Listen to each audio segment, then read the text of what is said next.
Direction of transport है, मतलब किस किस दिशा में जो ट्रांसपोर्ट है वो देखने को मिलता है प्लांट्स में।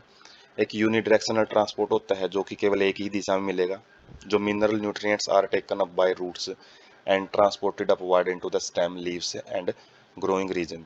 जो भी खनिज लवण पौधा जड़ों से अवशोषित करता है पानी के जरिए, तो उनको अपवर्ड मतलब ऊपर की तरफ भेजा जाता है, मिट्टी से ऊपर की तरफ, जो स्टेम लीव्स और ग्रोइंग रीजन है उनके अंदर। इन रूटेड प्लांट, जिनके अंदर जो मतलब जड़ वाले पौधे होते हैं, transport in xylem of water and minerals is essential unidirectional from root to the stem. तो हमेशा जो ये डायरेक्शन होती है ट्रांसपोर्ट की, वो एक यूनिडायरेक्शन में ही काम करता है। पौधे जो पानी है वो जड़ों से अवशोषित करते हैं, तो जाइलम का जो मेन काम होता है ट्रांसपोर्ट का, वो केवल एक ही डायरेक्शन होती है उसकी, रूट से स्टेम्स की तरफ लेके जाएगा, अपवर्ड मूवमेंट होती है बस यहाँ पे। Hormones and other chemical signals are also transported in a strictly polarised और यूनिडायरेक्शनल। तो इसके अंदर भी यदि कोई हार्मोन वगैरह वाटर के साथ मूव भी करने हैं तो उनको भी केवल एक ही डायरेक्शन में है वो मूव करवाया जाता है। पोलराइज्ड का मतलब एक स्पेसिफिक डायरेक्शन उसकी मिलेगी। मल्टी डायरेक्शनल ट्रांसपोर्ट, तो इसके अंदर क्या है, अलग अलग डायरेक्शन में ट्रांसपोर्ट किया जाता है। Organic and mineral nutrients undergo multi directional transport. जो अलग अलग ऑर्गेनिक या फिर मिनरल्स होते हैं, जिसमें जो ग्लूकोज वगैरह आ जाता है, फूड वगैरह जो मटेरियल है, वो अलग अलग डायरेक्शन में ट्रांसपोर्ट किया जाता है।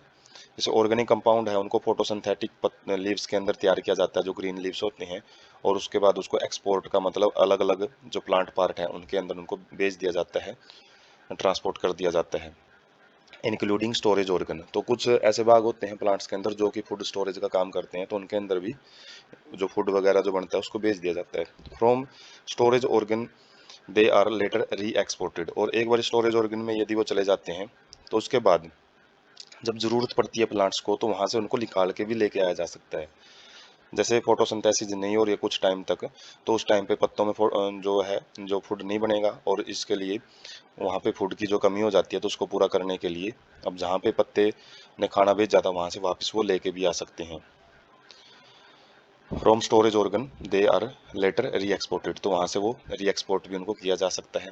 Van any plant part undergo senescence, जब भी कोई प्लांट पार्ट है वो सेनिसेंस का मतलब ओल्ड एज में चला जाता है, तो वहाँ से जो न्यूट्रिएंट्स हैं उनको विदड्रा कर लिया जाता है। जैसे पत्ते वगैरह जब गिरते हैं तो गिरने से पहले ही उनमें से जो न्यूट्रिएंट्स उनमें से निकाला जा सकता है तो उसको निकाल लिया जाता है। तो ये एक मल्टी डायरेक्शनलिटी को शो करता है, क्योंकि एक टाइम पे जब नीड थी तो वहाँ पे मटेरियल को लेके आया जा रहा था, अब जब वहाँ पे नीड खत्म हो जाती है तो उसमें वहाँ पे हम न्यूट्रिएंट्स हैं उनको री एक्सपोर्ट मतलब वहाँ से निकाल सकते हैं, और उसको ग्रोइंग पार्ट्स हैं जो प्लांट्स के उनके अंदर बेच दिया जाता है। तो मल्टी डायरेक्शनल ट्रांसपोर्ट कहलाता है, जो कि फूड का देखने को मिलता है। और फिलोएम जो टिश्यू होता है वो इसमें पार्टिसिपेट करता है। जाइलम के अंदर यूनिडायरेक्शनल ट्रांसपोर्ट पाया जाता है।